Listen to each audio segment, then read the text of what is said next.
Genshin Impact is an action role-playing game available on PC, multiple consoles, and mobile platforms. It boasts fantasy elements inspired by real-world cultures and mythologies, a diverse array of playable characters, and a developed setting and storyline. Likewise, it is notorious for its gacha game mechanics known as wishing systems and banners, where players can acquire random characters and weapons which are available during a limited time.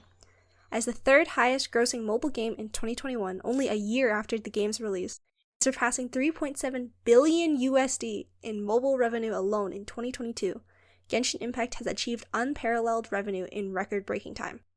How exactly did this game elicit such a lucrative response from players? How does playing Genshin Impact relate to craft consumption and material culture? And how do these three things relate to each other? With such questions in mind, this video will be a brief analysis of Genshin Impact and its influence on player experiences and behaviors. More specifically, I will be looking at the relationship between Genshin Impact's microtransaction supporting systems and the resulting material culture.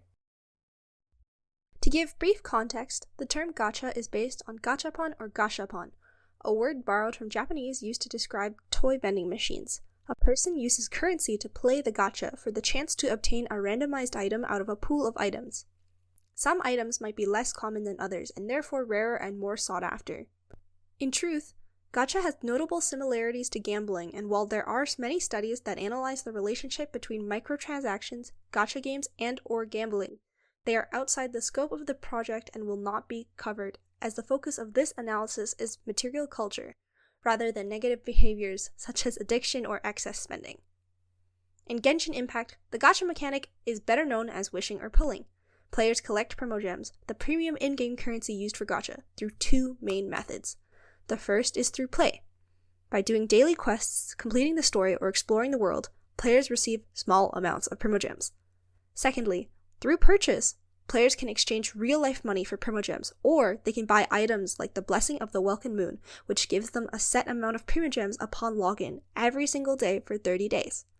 All in all, the main use of primogems are that they can be converted to wishes, and can thus be used to pull/wish on the limited availability banners. This increases a player's power, allowing them to use more characters and weapons, as well as more powerful or more special characters and weapons.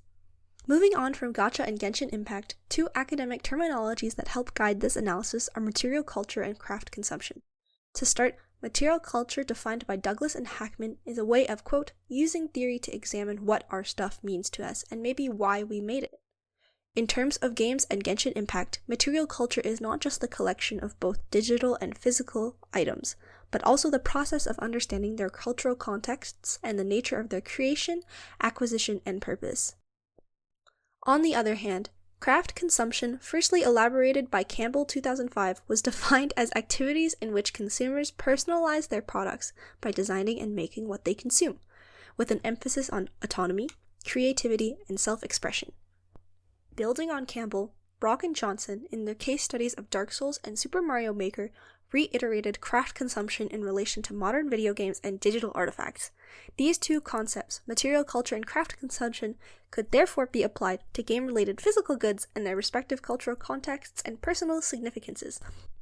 In this case, they gave me a better idea of what to look for when it comes to meaning, value, and significance from a game studies perspective. Now that we have some fundamental terms explained, where exactly do we start? As a former player of Genshin Impact, a consumer of Genshin Impact goods, and a creator of artifacts related to the game, it is important to recognize that I have a definite bias on the topic. Proper analysis of a material culture requires recognition of this bias, but also consideration of other perspectives. As such, I decided to consider a larger scope of experiences to broaden my interpretation. I chose to pull from multiple player experiences to help identify material culture in Genshin Impact, since culture in itself refers to a collective experience and not an individual one. So, to get more insight into the cognitive, affective, financial, and behavioral factors that fuel material culture in Genshin Impact, I turned to my friends and peers. I sent out a survey asking them to describe their in-game and real-world spending habits related to Genshin Impact, as well as their thoughts, considerations, and actions in regards to related queries. In total, I received 28 individual responses. Due to the shameful or embarrassing nature of revealing your spending habits, I did not ask for any identifying information like name, race, gender, sex, or age, since it could have impacted responses. The main portion of the survey was split into 3 categories: in-game spending, out-of-game spending, and player behaviors and perceptions related to wishing. Between the first 2 categories in particular, I noticed that the statistics were quite similar, with an overall lean towards in-game spending rather than out-of-game spending. As well, most participants who answered positively for in-game spending also answered positively for purchasing material goods, and vice versa. The percentage ratios of how many times each person spent money on in-game items and physical items were also similar. Upon further inspection, I found a variety of surprising results. For example, when participants were asked if they had ever intentionally committed themselves to a certain gameplay routine in order to obtain more wishes, 92.9% of all participants responded positively. This was the most unilateral response in the entire survey, and it reminded me just how appealing and significant the wishing system is in Genshin Impact, despite it being technically optional when it comes to unlocking and progressing through the story. Another notable result was the explanation participants gave when asked if they enjoyed pulling/wishing, and if they felt pulling/wishing impacted their general real-world and online spending habits. It was interesting to see the split of opinions and results. Some participants enjoyed testing their luck, some did not. Some basked in the thrill of saving up to finally wish for their favorite character, while others noted the repeated disappointment of not getting what they wanted. Also, multiple participants noted how they stopped playing and/or spending due to it not being as satisfying or enjoyable or useful as they had previously thought. In this case, I think the variety of reasons were shocking to me, because the metrics for spending were overall much higher than I had expected, with more than a few participants reporting that they had spent hundreds to thousands of Canadian dollars already. My favorite and most anticipated part of the survey was the last question. Participants were asked to send in images of their physical/digital goods related to Genshin Impact as a means of visually identifying material culture. In this question, I got to see an array of items from artwork, keychains, and plushies, to cosplays, shaped lights, and large pillows.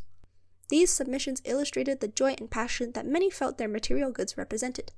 It was equally heartwarming to read their responses. One participant noted how they purchased a cosplay accessory as a gift for their then partner. Another mentioned how they created artwork and merchandise related to Genshin Impact as a way of showing their love for the game. Likewise, it was intriguing to see how crafter consumption manifested itself thanks to Genshin Impact. Most notably, many participants cited how their favorite artists or online friends also enjoyed and created goods related to Genshin Impact, increasing their own interest and engagement in the game.